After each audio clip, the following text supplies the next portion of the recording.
Hello les amis, j'espère que vous allez bien. Aujourd'hui on se retrouve pour une toute nouvelle vidéo ici sur la chaîne concernant la deuxième partie de l'appareil locomoteur, ce qu'on appelle l'ostéologie.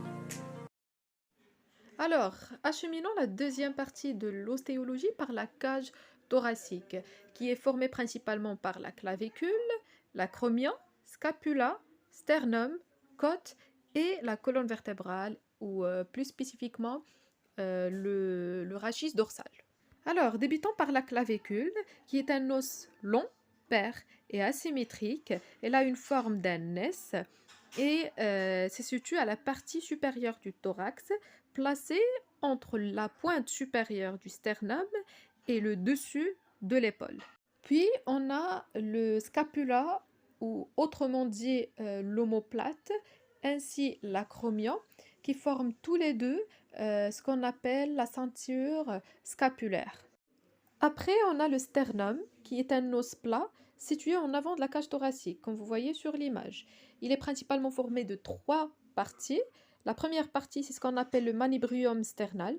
La deuxième partie, c'est ce qu'on appelle le corps sternal ou le sternum, tout simplement. Et la troisième partie, c'est ce qu'on appelle l'apophyse xiphoïde. Ensuite, on a les côtes qui sont au nombre de 12 de chaque côté, 12 droite et 12 gauche, et qui se subdivisent en trois groupes, des côtes, ce qu'on appelle des vraies côtes, qui sont au nombre de 7, des fausses côtes qui sont au nombre de 3, et des côtes flottantes qui sont au nombre de 2. Et finalement, la partie dorsale de la colonne vertébrale. Passons maintenant à ce qu'on appelle le bassin ou la ceinture pelvienne. C'est très simple.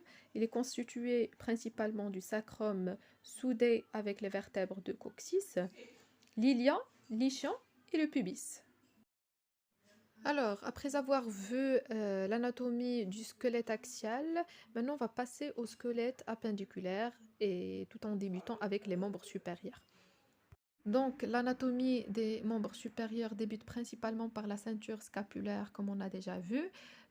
Puis, on a l'os du bras, ou ce qu'on appelle l'humérus, prolongé directement par les os de l'avant-bras qui sont au nombre de 2, le radius et le cubitus, ou ce qu'on appelle maintenant l'ulna.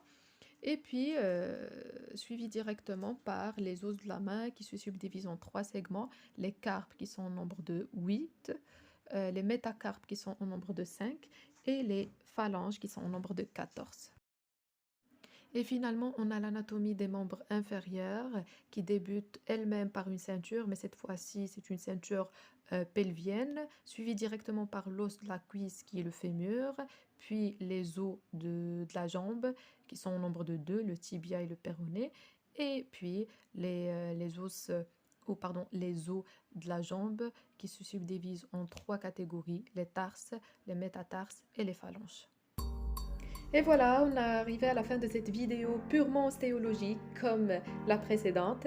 Si vous avez aimé cette dernière, n'hésitez pas de s'abonner, de faire un pouce bleu et de m'écrire un petit commentaire sympa, pourquoi pas, je serai très reconnaissante. Et voilà, sur ce, je vous dis ciao ciao et à la prochaine.